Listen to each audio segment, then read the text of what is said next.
I'm a 32-year-old guy, and 3 months ago, I was supposed to marry the woman I'd been with for 5 years. We had the dream wedding planned, venue booked, honeymoon set, and everything was falling into place. Or so I thought. What I didn't realize was that, behind my back, my in-laws were already preparing for my divorce before I even said, I do. Emma, my fiancée, came from old money. Her parents, Mark and Linda, were the kind of people who treated marriage less like a commitment and more like a business merger. From the beginning, they were intrusive, constantly inserting their opinions on everything from wedding details to where we should live. I tolerated it because I loved Emma, and she always reassured me that they meant well. A few months before the wedding, her parents dropped what seemed like an incredibly generous gift. They offered to pay for our honeymoon and put down a sizable deposit on a house for us. It felt like a dream, until I noticed something off. Emma had always been excited about wedding planning, but suddenly, she started acting different. Whenever she came back from meetings with her parents, she was quiet and distracted. I asked if something was wrong, but she just brushed it off as wedding stress. I chalked it up to nerves, until one night, I overheard something that made my stomach drop. We were having dinner at her parents' house, one of those formal sit-down meals where her mother would subtly or not so subtly judge my table manners.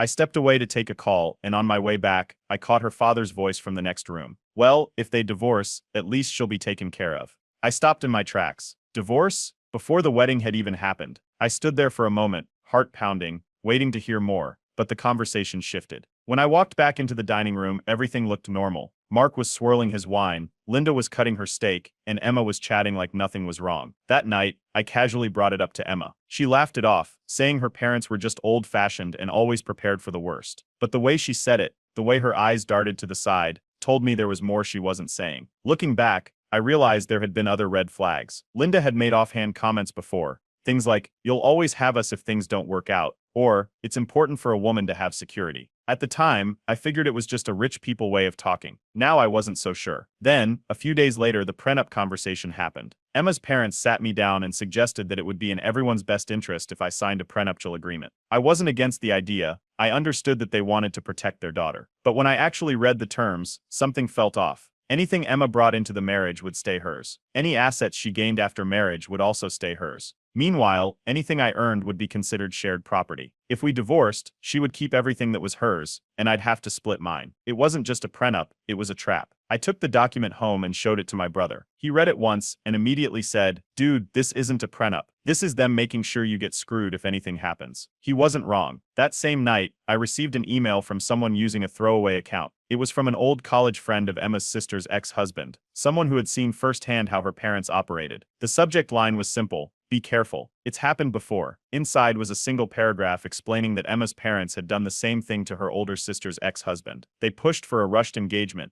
got him to sign a prenup that heavily favored Emma's sister, and then encouraged their daughter to divorce him after 2 years. When it was all over, he walked away with nothing. I confronted Emma. She looked uncomfortable, but she didn't deny it. She said she hadn't told me because she didn't think it was important. Then she admitted something that made everything worse. Her parents had set up a security fund for her in case the marriage didn't last. That's when it all clicked. Her parents weren't just preparing for the worst. They were planning for it. If things fell apart, Emma would walk away completely fine while I took the financial hit. I didn't say anything right away. Instead, I decided to play along while I figured out what was really going on. Because at that point, one thing was clear. I wasn't just planning a wedding. I was walking straight into a trap. I knew I couldn't just drop everything without solid proof. Emma's parents were smart, careful, and well-connected. If I walked away without evidence, they'd spin the story in their favor, making me look like the bad guy. So I started paying closer attention. Emma had been vague about the security fund, brushing it off as just how her family does things. That wasn't an answer. One night, while we were going over some wedding details, I casually brought it up again, acting like I was just curious. She didn't even look up from her phone, just said it was a family tradition, something they did for all their daughters. She made it sound completely normal, like I was the weird one for asking. That was my cue to dig deeper. I reached out to someone who might have answers. Emma's sister's ex-husband. It took some effort to track him down, and when I finally got him on the phone, he was hesitant. He clearly didn't want to get involved. But when I explained what was going on, the prenup,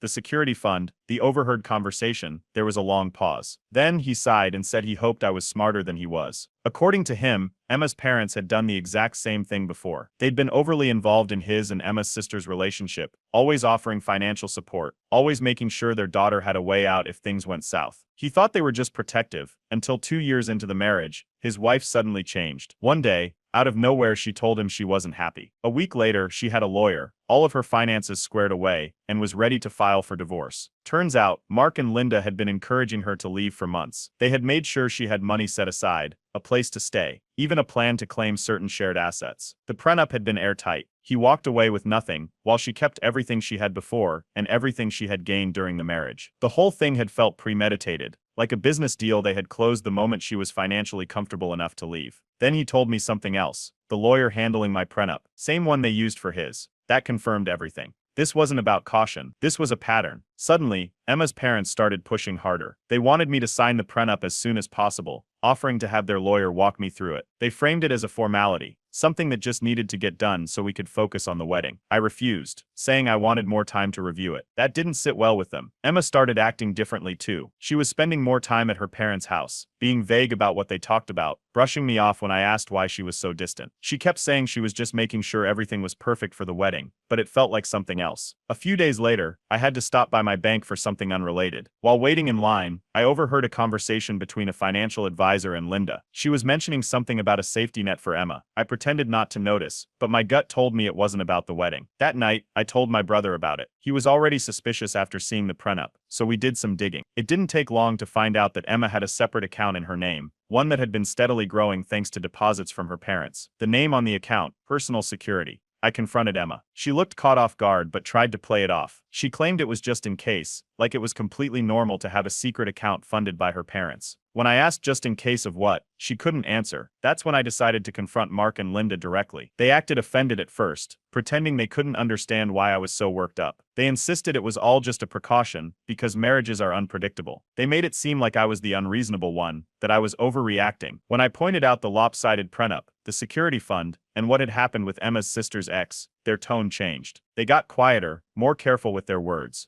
Then the lawyer slipped up. At another meeting about the prenup, I asked if he had ever handled something like this before. He hesitated. Then he gave some vague answer about how every situation is unique. He wouldn't look me in the eye. That same night, a close friend of Emma's pulled me aside. She had always been polite but never overly friendly with me. This time, she looked nervous. She told me to be careful, that Emma's parents had a plan in place in case I ever left. That's when things started escalating. Suddenly, Emma's parents were pushing to speed up the wedding. They wanted us to move the date up, saying it was better to lock everything in now. It was like they knew I was close to figuring everything out and wanted me legally tied to Emma before I could back out. Then Emma slipped up. She was talking about how grateful she was for her family, how they always made sure she was protected. She casually mentioned how lucky she was to have their financial security. It wasn't about love or commitment, or the future we were supposed to be building together. It was about money. That was it. That was my final straw. I knew I had to act fast. If I went through with this wedding, I'd be walking straight into a setup. I wasn't just marrying Emma. I was signing up for a financial trap designed by her parents. So, I started planning my next move, but it wasn't going to be what they expected. The first thing I did was hire my own lawyer. If Emma's family had a legal team looking out for their interests, I needed someone in my corner. When I showed him the prenup, he barely glanced at it before shaking his head. The terms were completely lopsided. But what really made him pause was a hidden clause buried deep in the fine print. If Emma and I divorced within 5 years, all joint assets would automatically default to her. Any savings, investments, even the house we were supposed to buy with their gifted down payment. It was written in a way that made it almost impossible for me to walk away with anything. The prenup wasn't just a safety measure, it was a financial trap. While my lawyer was looking into more details, I kept an eye on Emma. Her behavior had been off for weeks, but now it was worse. She was spending more time with her parents, leaving early and coming home late. I had a bad feeling, so I decided to follow her. That's how I caught her. She was sitting at a cafe with her parents and their lawyer, the same one who drafted the prenup. They were going over documents, whispering like they didn't want to be overheard. It wasn't a normal wedding meeting.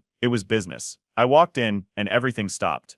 Emma looked guilty. Mark and Linda acted like I wasn't even there, and the lawyer quickly gathered his papers. No one expected me to show up. Emma later tried to explain it away, claiming she just wanted to finalize things so we wouldn't have to deal with any stress before the wedding. But she didn't even tell me about the meeting. That wasn't an accident. I told my family everything. My brother was furious. My mom was heartbroken. My dad didn't even hesitate. He told me to walk away before it was too late. Then things got even worse. My lawyer called me with more news. While going through financial records, he found unauthorized financial activity tied to my personal information. Attempts to secure wedding-related credit. Fortunately, since I hadn't signed anything, my lawyer was able to shut it down before it turned into a legal disaster. It was a massive amount, supposedly for expenses related to the wedding, but I never signed anything. They had somehow used my information to take on debt, which meant if I walked away, I'd be on the hook for thousands of dollars I never even agreed to. At the same time, Emma's parents were pushing for a last-minute venue change. They wanted to move the wedding to another state, one with different marriage laws, ones that made divorces even more favorable to Emma. My lawyer said it was clear what they were doing. They were making sure that no matter what, they had legal control over everything. I confronted Emma again, and this time she broke down. She cried, begged me to trust her, acted like I was ruining everything over nothing. She swore she loved me and that this was all just a misunderstanding. Then my lawyer told me something else. The security fund that her parents had set up for her. It wasn't just money they had saved. It was our money. They had already started funneling wedding gifts and shared assets into that account before we were even married. Emma's parents weren't protecting her. They were stealing from me before the marriage had even happened. That was it. I was done. I packed my bags and walked out. No explanations, no second chances. I refused to play their game. That's when Emma's parents lost it. Within hours, they were calling threatening legal action, demanding I come back and fulfill my promise. They tried to claim I was abandoning Emma, and that I would be sued for breach of promise. Emma's last words to me before I left: "You'll regret this." But I wasn't the one who was about to regret anything. Because I wasn't just walking away, I was going to make sure everyone knew exactly what they had done. Within 24 hours of walking away, the messages started. Emma's parents flooded my phone with calls and texts, cycling between anger and fake concern. They insisted I had made a rash decision and needed to come to my senses. They demanded I return and fix this before it was too late. At the same time, a mutual friend reached out, confused. According to them, Emma's family was still telling guests that the wedding was happening as planned. They were spinning it like I was just having a bad case of cold feet. Nothing serious. Invitations were still being honored, and some guests were even being reassured that I'd be there on the big day. Then the legal threats began. My lawyer received an email from Emma's family's attorney. The tone was aggressive but vague, hinting at possible lawsuits for damages if I didn't go through with the wedding. They didn't specify what kind of damages, just that my sudden abandonment had caused emotional and financial harm. Then I was removed from the family group chat. Emma's parents sent out a long message painting me as an ungrateful gold digger who had used their daughter. They claimed they had generously supported me, only for me to turn around and humiliate them. The phrasing was deliberate, like they were planting the idea that I had been the one benefiting from their wealth, when in reality, they had been setting me up to take the financial fall. Emma took it a step further. She went on social media, posting a dramatic message about being abandoned just before her dream wedding. It was filled with vague, emotional phrases like "I never thought he would do this to me, and I guess some people never really love you the way you love them." She didn't say my name, but she didn't have to. The comment section was immediately flooded with sympathy. People offering support, telling her she deserved better, cursing out the monster who left her. Some of my own friends saw the post and reached out, confused about what was going on. Others, who clearly didn't want to hear my side, just quietly unfollowed me. My lawyer called with another problem. He had been looking into the wedding venue and discovered something alarming. Emma's family had never actually paid the full deposit. Instead, it was under my name. If I didn't formally cancel, I would be on the hook for the entire bill. That same day, I got a message from Emma. She wanted to talk. She claimed we could work something out. I ignored it. Hours later, my lawyer found something even worse. A few days before I walked away, Emma's parents had transferred $50,000 out of the supposed wedding fund and into Emma's personal account. The same account that had been labeled as personal security. It was never about the wedding. The money had been for her, a financial cushion in case things went wrong. I called Emma's sister's ex-husband again. This time, he told me something I hadn't heard before. Emma's parents didn't just expect their daughters to have a way out. They actually coached them on how to build cases against their husbands. They encouraged them to document small fights, to save texts that could later be twisted into emotional neglect, to position themselves in a way that if divorce ever came, they could easily claim to be the victim. It was all about power and money. That's when my dad stepped in. He had been quiet up until now, letting my brother and I handle things, but when he saw how far Emma's family was willing to go, he called Mark and Linda directly. He told them in no uncertain terms to back off before we pursued legal action. He made it clear that if they kept pushing, we would expose everything. Then I officially canceled the wedding. The venue confirmed it. No more reservations, no more ceremony, no more deposit in my name. It was over. Emma's parents lost it. They sent a furious email through their lawyer demanding compensation for their lost investments. They accused me of ruining their daughter's life, of embarrassing them, of causing irreparable damage to their family name. Then the final act. Emma showed up at my apartment, her usual mask slipping. She was calmer than I expected, but her words felt rehearsed, less about love and more about regaining control. When I didn't react the way she hoped, she dropped the act entirely.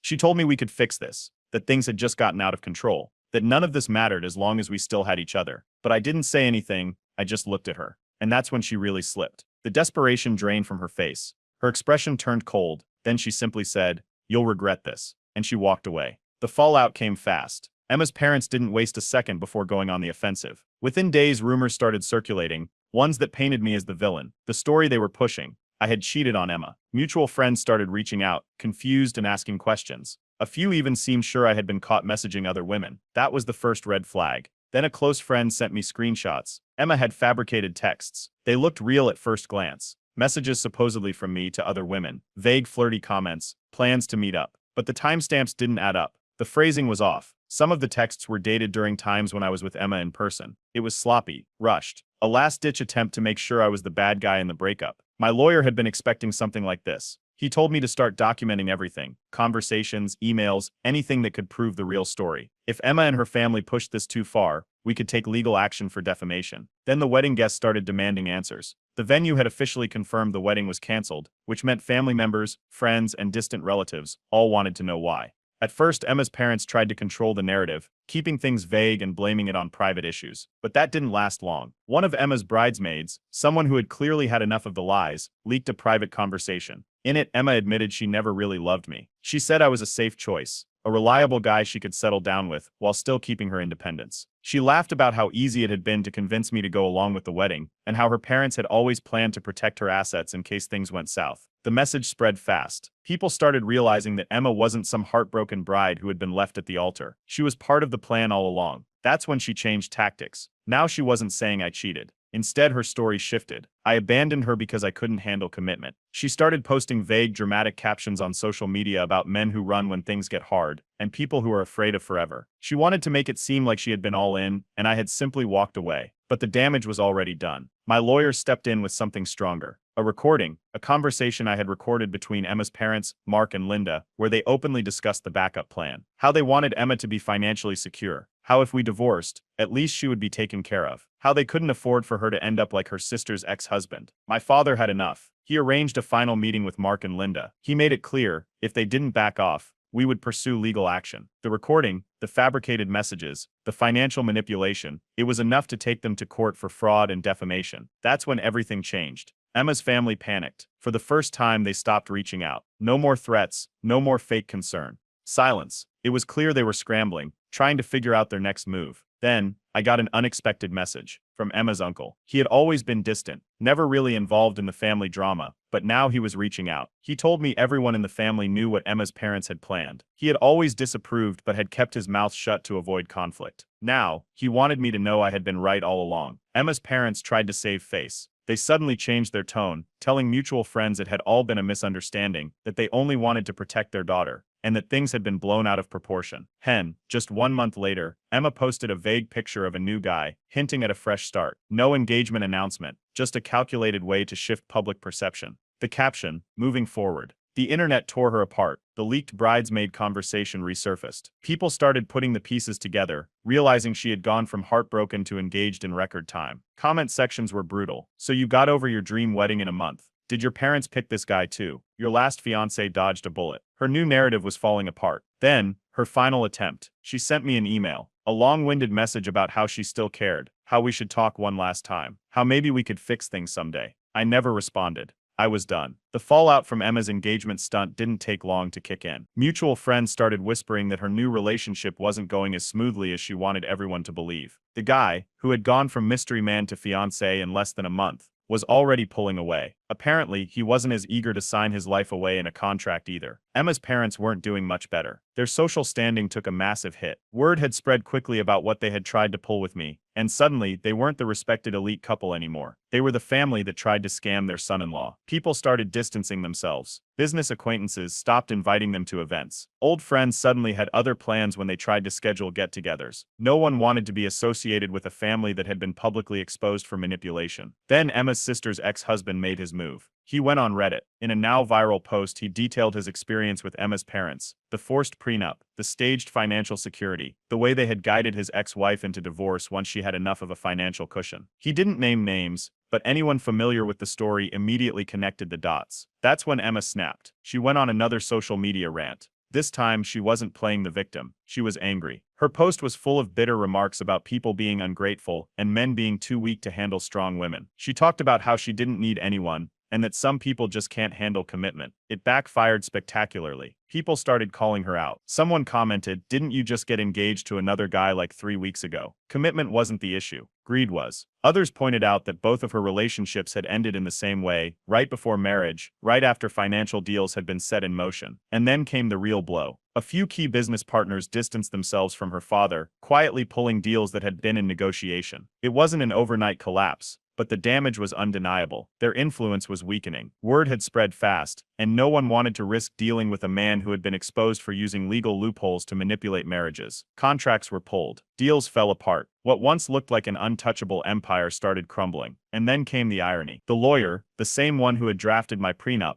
was now working with Emma's new fiancé. Through a friend of a friend, my brother heard that this new guy was already being pressured to sign a prenup. And guess what? The terms looked eerily similar to mine. He wasn't falling for it. Emma's friends, at least the ones who hadn't already cut ties, started speaking out too. More people came forward revealing that Emma had always talked about financial security in relationships. Some admitted they had suspected she had planned to trap me but never thought she'd get exposed like this. Then the engagement collapsed. Emma's new fiancé called it quits. He told people she was too intense and that the entire situation felt like a setup. And just like that, she was back to square one. Desperate, her parents tried to rebuild their reputation. They reached out to old friends trying to smooth things over. They started donating to charity events they used to be invited to, hoping to get back into high society. They even tried to host a fundraiser, but barely anyone showed up. Then their final attempt. Emma's mother messaged me. "We can fix this. Let's talk." I didn't respond. I never would. They were dead to me. Emma, humiliated beyond repair, finally did what she should have done a long time ago. She deleted her social media. One by one, her accounts disappeared. No more posts. No more engagement announcements.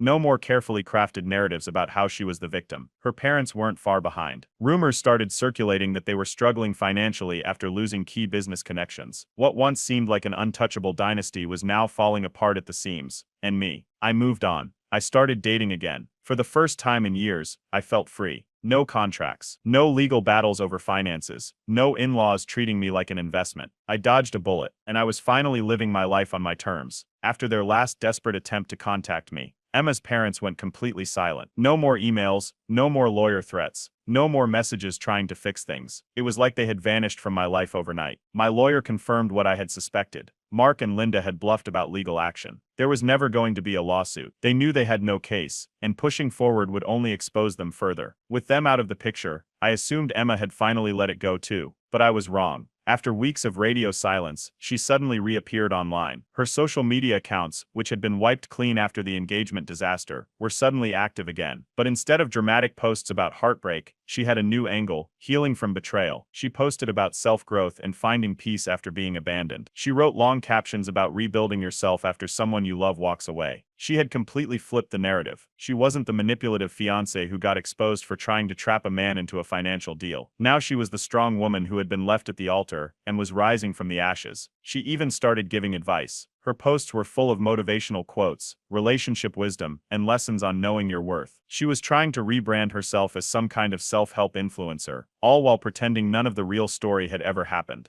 It didn't take long for someone to call her out. One of her former bridesmaids, one of the same people who had leaked the private conversation where Emma admitted she never loved me, commented on one of her posts. "Girl, you're the one who planned the betrayal." The comment was deleted in minutes. Then my brother sent me something even better. Screenshots. Then one of Emma's former bridesmaids, now tired of the ongoing drama, shared a conversation where Emma vented about how I had ruined everything by refusing to sign the prenup. It wasn't a full-scale exposure, but enough people saw it to question her side of the story. She complained that her plan would have worked if I had just signed the prenup. She called me stupid for figuring it out too soon, and weak for not playing along. She even admitted that she had never actually wanted to marry me. She just liked the security I brought. It was all laid out. Every lie, every manipulation, every single thing she had denied publicly was there in black and white. And she still wasn't done. A few days later, I heard from a mutual friend that Emma was writing a tell-all blog post. She was trying to monetize her situation, planning to release a long dramatic essay about her side of the story. She was going to paint herself as the devastated bride who had been blindsided by a man who couldn't commit. She wanted sympathy and attention, and most of all, money. But the timing couldn't have been worse for her, because while she was scrambling to rebuild her image, her parents were losing everything. A mutual acquaintance, someone who still had ties to Mark and Linda's social circles, told me they had just lost a major business deal. Their reputation had been dragged through the mud after everything that happened, and the people they once worked with didn't trust them anymore.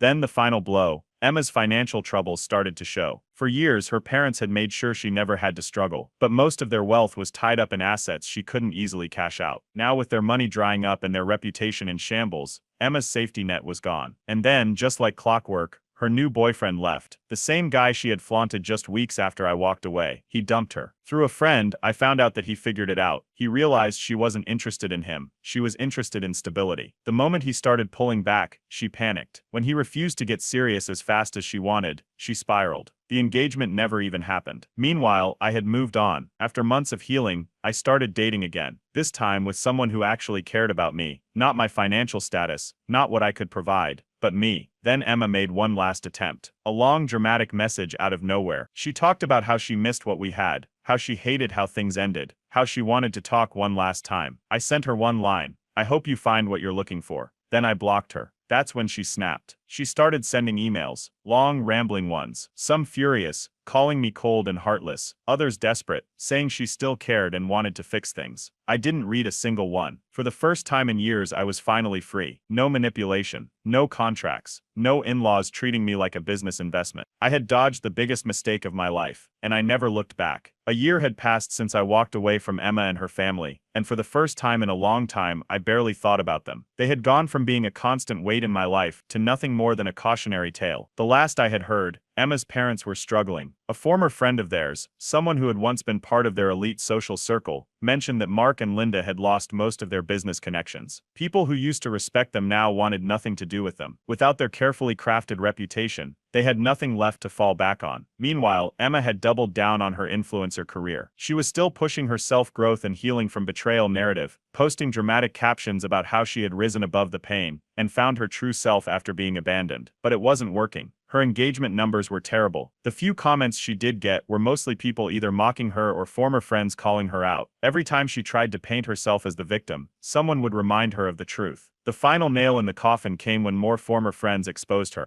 One of her old bridesmaids, someone who had already leaked parts of the story, came forward again, this time with even more proof. Screenshots of Emma ranting about how her plan had been perfect until I ruined it. Messages about how she deserved a financially stable life, and how she had worked too hard to be left with nothing. The fake persona she had carefully built was crumbling. Her parents were panicking. With their financial situation worsening, they started pressuring Emma again. They needed her to marry rich. They had lost too much money, too many business deals, too much credibility. The only way to recover was through a smart marriage. But there was a problem. No wealthy man wanted to go near her. Her reputation had reached the circles her parents once thrived in. Nobody was willing to take the risk of being her next target. One by one, even her friends started cutting her off. Her former bridesmaids wanted nothing to do with her. People who once supported her online stopped engaging with her content. She had become too toxic to associate with. While she was losing everything, my life was better than ever. Without Emma's toxic influence, my career had taken off. I had been promoted to a senior position at my company, and for the first time I was actually enjoying my work without feeling like I was being judged for not being wealthy enough. And I was dating someone new, someone who actually cared about me, not my financial status, not what I could provide,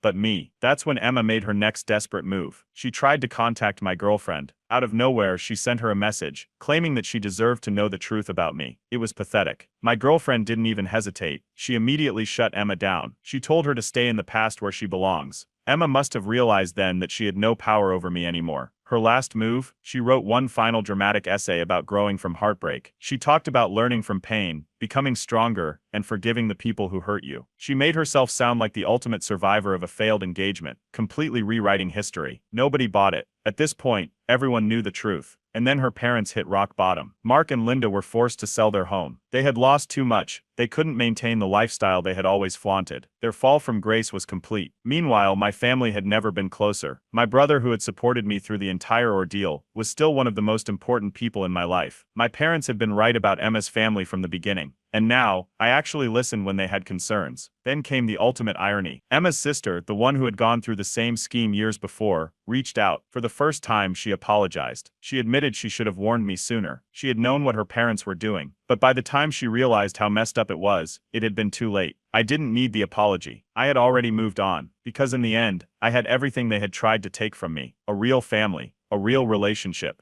A real future. And as for Emma, she was nothing but a forgotten mistake. A few months passed, and then something strange happened. Emma disappeared. Her social media accounts, which had been filled with self-help nonsense and fake positivity, were suddenly gone. No rebranding, no new posts, just deleted. At first I assumed she had finally accepted defeat, but then a former bridesmaid, one of the few who had turned against her, mentioned something in passing. Emma had a full-on meltdown after her latest relationship collapsed. The guy she had rebounded with, the one she tried to lock down right after me, had completely ghosted her once he realized she was trying to secure another financial safety net. With no money, no status, and no fiancé, Emma did the only thing she could. She moved back in with her parents. But home wasn't what it used to be. Mark and Linda had officially lost everything. The business deals that once kept them afloat were gone. Their social standing had collapsed. Their name, which once held power in their elite circles, was now a punchline. They were officially bankrupt. The house they had once bragged about, the one they used to host lavish events, had been sold off. Their luxury cars, gone. Their expensive vacations, a thing of the past. Emma, once the golden child with an endless safety net, now had nothing. Meanwhile, my life had never been better. I had proposed to my girlfriend, the woman who had never treated me like a business investment, who never made love feel like a contract. She said yes. The engagement was nothing like the one I had with Emma. There were no strategic prenups, no financial negotiations, no overbearing in-laws trying to take control. Just two people who actually loved each other and wanted to build a life together. And while I was celebrating the best chapter of my life, Emma's parents were desperately trying to claw their way back into relevance. I heard through distant family that they were reaching out to anyone who would listen, trying to rebuild their status. They wanted back into the social circles that had rejected them, hoping to find a way to salvage what was left of their reputation. Nobody wanted them back. Then, the final act of desperation, Emma reached out to an ex from years ago. She had gone through everyone else. Her old friends had cut her off. Her social media rebranding had failed, and now she was trying to reignite a relationship from her past. It didn't work. The guy immediately blocked her. By this point, everyone knew who Emma really was. Mark and Linda's downfall had turned into a cautionary tale among their former friends. They were no longer the power couple with an iron grip on their daughters' futures. Now they were the greedy manipulators who had played too many games and lost everything. And then came Emma's final act before she vanished completely. She posted one last cryptic message before deleting her social media forever. You never know who will betray you in the end. When I heard about it, I laughed. Even after everything, she still saw herself as the victim. That night, my family joked about throwing a dodged a bullet party. My brother said we should make a toast to the life I almost had. Looking back, I realized just how close I had come to being trapped in that toxic world. If I had ignored the red flags, if I had trusted Emma's excuses, if I had signed that prenup, I would have lost everything. Instead, I got everything I ever wanted. A real family. A real relationship, a real future. And as I sat with my fiancé, looking at the woman I actually loved, I knew one thing for sure. This was what true happiness looked like, and I wouldn't change a thing.